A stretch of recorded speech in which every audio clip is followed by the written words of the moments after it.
Wow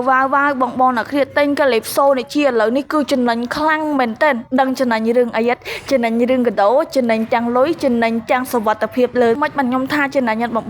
បងសម្លាញ់ចិត្តអើយម៉ូតូនេះតម្លៃធូរខ្លាំងមែនទែនម៉ូតូកាលីបសូនេះជាស្នាដៃកូនខ្មែរដំឡើងនៅខ្មែរ025ម៉ូតូថ្មីកណ្ដាស់ពុនមានការធានាជូនចេញពីក្រុមហ៊ុនលើការបាត់បង់រយៈពេល1ឆ្នាំលើគ្រឿងបន្លាស់រយៈពេល2ឆ្នាំហើយគុណភាពគេបងងជីបាន60ឆ្នាំរាប់ខែតកូនតចាយទៀតបងញាក់សាច់មានគ្រប់ពណ៌ខ្មៅពណ៌ខៀវពណ៌ស្លែហើយនឹងពណ៌ផ្ទៃមេឃពណ៌សបងស្រឡាញ់ពណ៌មួយណាបងយកពណ៌មួយហ្នឹងទៅបន្តែគុណភាពបង